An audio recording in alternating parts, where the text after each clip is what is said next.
In the flat Earth model, the Sun and Moon luminaries revolve around the Earth once every 24 hours for the Sun, and approximately 25 hours for the Moon, illuminating like spotlights the areas over which they pass. The Sun's annual journey from tropic to tropic, solstice to solstice, is what determines the length and character of days, nights, and seasons. This is why equatorial regions experience almost year-round summer and heat, while higher latitudes north and especially south experience more distinct seasons with harsh winters. The heliocentric model claims seasons change based on the ball Earth's alleged axial tilt and elliptical orbit around the Sun. Their flawed current model even places us closest to the Sun, 91,400,000 miles, in January, when it is actually winter, and farthest from the Sun, 94,500,000 miles, in July, when it's actually summer throughout much of the Earth. They say due to the ball Earth's tilt, different places receive different amounts of direct sunlight, and that is what produces the seasonal and temperature changes. This makes little sense, however, because if the Sun's heat travels over 90 million miles to reach the ball Earth, how could a slight tilt, a mere few thousand miles maximum, negate the Sun's 90 million mile journey, giving us simultaneous tropical summers and Antarctic winters? Thomas Winship said, "The Earth is a stretched out structure which diverges from the central north in all directions towards the south. The equator, being midway between the north center and the southern circumference, divides the course of the Sun into north and south declination. The longest circle around the world which the Sun makes is when it has reached its greatest southern declination. Gradually going northwards, the circle is contracted. In about 3 months after the southern extremity of its path has been reached, the Sun makes a circle around the equator. Still pursuing a northerly course as it goes round and above the world, in another 3 months the greatest northern declination is reached, when the Sun again begins to go towards the south. In north latitudes, when the Sun is going north, it rises earlier each day, is higher at noon, and sets later, while in southern latitudes at the same time, the Sun as a matter of course rises later, reaches a lesser altitude at noon, and sets earlier. In northern latitudes, during the southern summer, say from September to December, the Sun rises later each day, is lower at noon, and sets earlier, while in the south he rises earlier, reaches a higher altitude at noon, and sets later each day. This movement round the Earth daily is the cause of the alternations of day and night, while his northerly and southerly courses produce the seasons. When the Sun is south of the equator, it is summer in the south and winter in the north, and vice versa. The fact of the alternation of the seasons flatly contradicts the Newtonian delusion that the Earth revolves in an orbit around the Sun. It is said that summer is caused by the Earth being nearest the Sun, and winter by its being farthest from the Sun. But if the reader will follow the argument in any textbook, he will see that according to the theory, when the Earth is nearest the Sun, there must be summer in both northern and southern latitudes, and in like manner, when it is farthest from the Sun, it must be winter all over the Earth at the same time, because the whole of the globe Earth would then be farthest from the Sun. In short, it is impossible to account for the recurrence of seasons on the assumption that the Earth is globular and that it revolves in an orbit around the Sun." Gabrielle Henriette said, "The essential feature of the year is its division into 2 equal periods of 6 months, based first on the predominating length of the days over that of the nights, and vice versa, conditions which are governed by the varying hours of sunrise and sunset, and secondly, by the either high or low height reached by the Sun in the heavens at midday. The first cycle, during which the days are longer than the nights, and the Sun reaches its culminating point of the year, extends from the spring equinox to the autumn equinox, i.e. March 21st to September 22nd, and the second cycle, during which, inversely, the duration of the nights exceeds that of the days, and the Sun descends to its lowest point of the year, extends from the autumn equinox to the spring equinox, i.e. September 23rd to March 20th. These 2 6-month periods are also characterized by an opposition of temperature. During the first cycle, which corresponds to spring and summer, the heat gradually rises and falls, while during the second cycle, which comprises autumn and winter, it is the intensity of the cold which progressively increases and decreases. If the Earth were truly a globe, the Arctic and Antarctic polar regions and areas of comparable latitude north and south of the equator should share similar conditions and characteristics such as comparable temperatures, seasonal changes, length of daylight, plant and animal life. In reality, however, the Arctic and Antarctic regions and areas of comparable latitude north and south of the equator differ greatly in many ways. Thomas Winship says, "If the Earth be the globe of popular belief, the same amount of heat and cold, summer and winter, should be experienced at the same latitudes north and south of the equator. The same number of plants and animals would be found, and the same general conditions exist. That the very opposite is the case disproves the globular assumption. The great contrasts between places at the same latitudes north and south of the equator is a strong argument against the received doctrine of the rotundity of the Earth. Antarctica is by far the coldest place on Earth, with an average annual temperature of approximately -57 degrees Fahrenheit and a record low of 135.8. The average annual temperature at the North Pole, however, is a comparatively warm 4 degrees.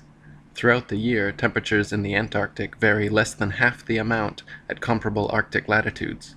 The northern Arctic region enjoys moderately warm summers and manageable winters, whereas the southern Antarctic region never even warms enough to melt the perpetual snow and ice." Thomas Winship wrote, "This uniformity of temperature partly accounts for the great accumulation of ice which is formed, not on account of the great severity of the winter, but because there is practically no summer to melt it. In the Antarctic there is eternal winter, and snow never melts. As far north as a man has traveled, he has found reindeer and hare basking in the sun, and country brilliant with rich flora. Within the Antarctic circle, no plant is to be found.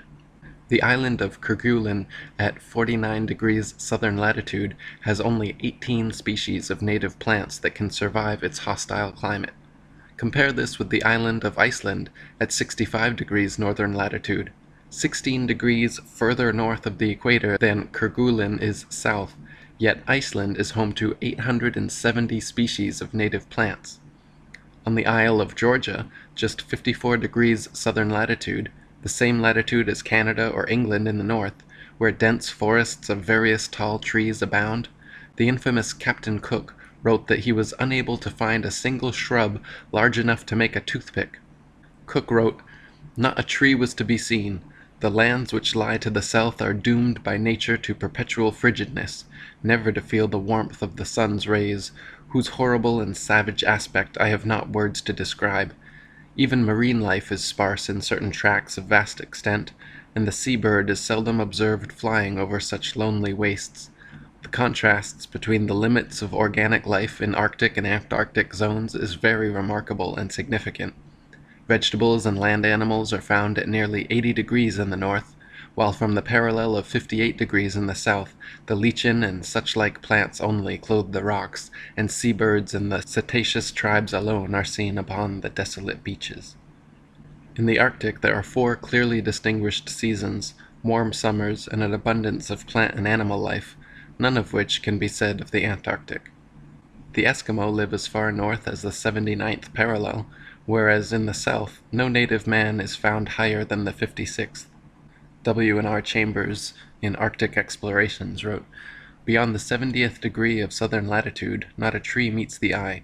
Wearied with the white waste of snow, forests, woods, even shrubs have disappeared, and given place to a few lichens and creeping woody plants, which scantily clothe the indurated soil. Still, in the farthest north, nature claims her birthright of beauty, and in the brief and rapid summer she brings forth numerous flowers and grasses to bloom for a few days, to be again blasted by the swiftly recurring winter. The rapid fervor of an Arctic summer had already, June 1st, converted the snowy waste into luxuriant pasture ground, rich in flowers and grass, with almost the same lively appearance as that of an English meadow." In New Zealand, situated at 42 degrees southern latitude, on the winter solstice the sun rises at 4:31 a.m. and sets at 7:29 p.m., making the longest day of the year 14 hours and 58 minutes. On the summer solstice, The New Zealand sun rises at 7:29 a.m. and sets at 4:31 p.m., making the shortest day 9 hours and 2 minutes long. Meanwhile, in England, a full 10 degrees farther north of the equator than New Zealand lies south, the longest day is 16 hours and 34 minutes, the shortest day 7 hours and 45 minutes. Therefore, the longest day in New Zealand is 1 hour and 36 minutes shorter than the longest day in England, and the shortest day in New Zealand is 1 hour and 17 minutes longer than the shortest day in England. William Swainson, an Englishman who emigrated and became Attorney General of New Zealand in the mid-19th century, lived in both countries for decades and wrote of their differences, stating, "The range of temperature is limited, there being no excess of either heat or cold. Compared with the climate of England, the summer of New Zealand is but very little warmer, though considerably longer. Even in summer, people here have no notion of going without fires in the evening. But then, though the days are very warm and sunny, the nights are always cold. For 7 months last summer, we had not one day that the sun did not shine as brilliantly as it does in England in the finest day in June, and though it has more power here, the heat is not nearly so oppressive. But then there is not the twilight which you get in England. Here it is light till about 8 o'clock, then in a few minutes it becomes too dark to see anything, and the change comes over in almost no time. The seasons are the reverse of those in England. Spring commences in September, summer in December, autumn in April, and winter in June. The days are an hour shorter at each end of the day in summer, and an hour longer in the winter than in England." In the flat Earth model of the cosmos, these Arctic and Antarctic phenomena are easily accounted for and exactly what would be expected. If the sun circles over and around the Earth every 24 hours, steadily traveling from tropic to tropic every 6 months, it follows that the northern, central region would annually receive far more heat and sunlight than the southern circumferential region. Since the sun must sweep over the larger southern region in the same 24 hours it has to pass over the smaller northern region, its passage must necessarily be proportionally faster as well. This is why the Antarctic morning dawn and evening twilight are very abrupt, whereas in extreme north, twilight continues for hours after sunset, and many midsummer nights the sun does not set at all. Dr. Samuel Robotham said, "If the sun is fixed and the earth revolves underneath it, the same phenomena would exist at the same distance on each side of the equator. But such is not the case. What can operate to cause the twilight in New Zealand to be so much more sudden, or the nights so much colder than in England? The southern hemisphere cannot revolve more rapidly than the northern. The latitudes are about the same, and the distance round a globe would be the same at 50 degrees south as at 50 degrees north, and as the whole would revolve once in 24 hours, the surface at the two places would pass underneath the sun with the same velocity, and the light would approach in the morning and recede in the evening in exactly the same manner. Yet the very contrary is the fact. The constant sunlight of the north develops, with the utmost rapidity, numerous forms of vegetable life, and furnishes subsistence for millions of living creatures. But in the south, where the sunlight never dwells, or lingers about a central region, but rapidly sweeps over sea and land, to complete in 24 hours the great circle of the southern circumference, it has not time to excite and stimulate the surface, and therefore, even in comparatively low southern latitudes, everything wears an aspect of desolation. These differences in the north and south could not exist if the earth were a globe, turning upon axes underneath a non-moving sun. The two hemispheres would at the same latitudes have the same degree of light and heat, and the same general phenomena, both in kind and degree. The peculiarities which are found in the south as compared with the north are only such as could exist upon a stationary plane, having a northern center, concentric with which is the path of the moving sun." And William Carpenter wrote, "Every year the sun is as long south of the equator as he is north, and if the earth were not stretched out as it is, in fact, but turned under, as the Newtonian theory suggests, it would certainly get as intensive a share of the sun's rays south as north. But the southern region being, in consequence of the fact stated, far more extensive than the region north, the sun, having to complete his journey round every 24 hours, travels quicker as he goes further south, from September to December, and his influence has less time in which to accumulate at any given point. Since, then, the facts could not be as they are if the earth were a globe, it is a proof that the earth is not a globe.